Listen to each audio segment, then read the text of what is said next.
মার্কিন সাম্রাজ্যবাদ কর্তৃক ইরানের গুরুত্বপূর্ণ স্থাপনাগুলোয় যে হামলা হয়েছে, সেই হামলা এবং গত প্রায় 2 বছর গাজায়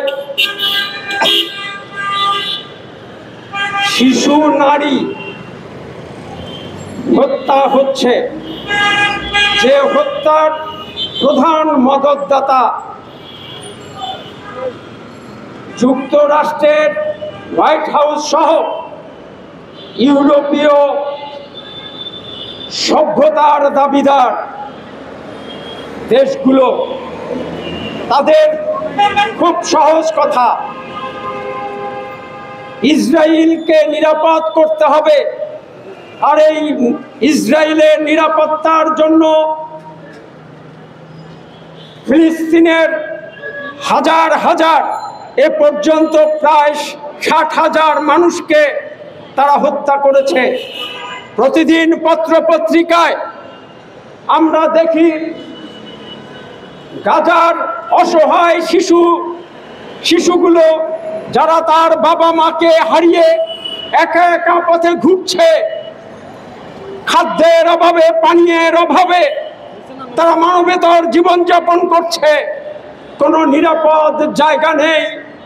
গাজাবাসী যেখানে আশা করতে পারে যে আমার এই জায়গায় হত্যা হবে না, আমার এই জায়গায় বোমা পড়বে না, আমাকে ত্রাণ নিতে গেলে সেইখানেও তারা যুদ্ধক্ষেত্র ঘোষণা করে দিয়েছে।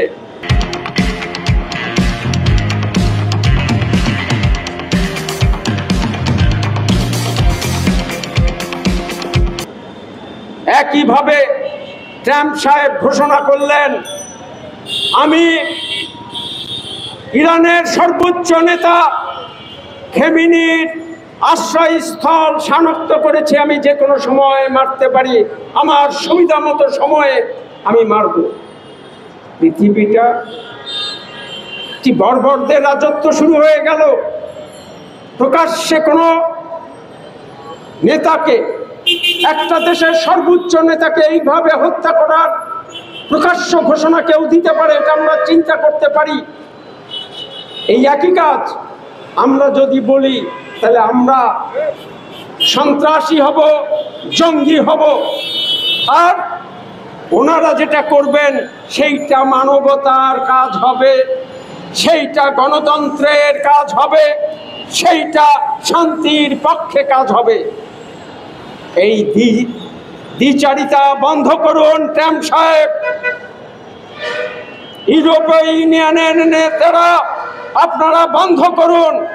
পরিষ্কার কথা, সারা দেশের, সারা পৃথিবীর যত আণবিক বোমা আছে এইগুলো বন্ধ করুন, না হলে সারা পৃথিবীর যে কোনো দেশ তাদের সংগতি এবং সামর্থ্য থাকলে তারা আণবিক শক্তি অর্জন করবে, তার জাতিকে, তার দেশকে নিরাপদ রাখার জন্য, বিশ্ব মানবতাকে রক্ষা করার জন্য এই অধিকার প্রত্যেকটি মানুষের থাকবে। এই আশাবাদ ব্যক্ত করে আমি সেই সাথে সাথে আর একটু বলতে চাই, আমাদের দেশের সরকার প্রধান সম্পর্কে কয়েকজন বলেছেন আমার পূর্ববর্তী বক্তারা, যে নিজের জন্য আপনি শত শত নোবেলিস্টদের স্বাক্ষর সংগ্রহ করেন, তাদের বক্তব্য প্রচার করেন। আজকে বিশ্ব মানবতা রক্ষা করার জন্য আপনি উদ্যোগ নিন। আমরা আরো দেখছি, শুনছি, আমরা আপনি এবং আপনার নিরাপত্তা উপদেষ্টা 2 জন মিলে কোথায় কি যেন আমেরিকাকে সুবিধা দেওয়ার, আমেরিকাকে কোথায় করিডোর দেবেন, কোথায় অস্ত্র আমদানি করবেন, এই সব কাজের সঙ্গে আপনার এবং আপনার নিরাপত্তা উপদেষ্টার নাম জড়িয়ে যাচ্ছে। সতর্ক করছি, এটা বাংলাদেশ। আমাদের উপরে যেমন পৃথিবীর বিভিন্ন দেশের বিভিন্ন শক্তির, বিভিন্ন দস্যু তস্কর রাষ্ট্রগুলোর নজরদারি আছে, নজর আছে আমাদের সম্পদের প্রতি।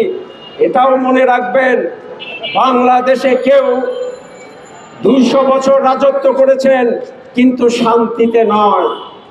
আমরা স্পষ্ট ঘোষণা দিতে চাই, আমরা করিডোর দেব না। বাংলাদেশের মাটিতে কোনো বিদেশি উপস্থিতি আমরা মেনে নেব না। আমরা মেনে নেইনি বলেই জুলাই আগস্টের অভ্যুত্থানে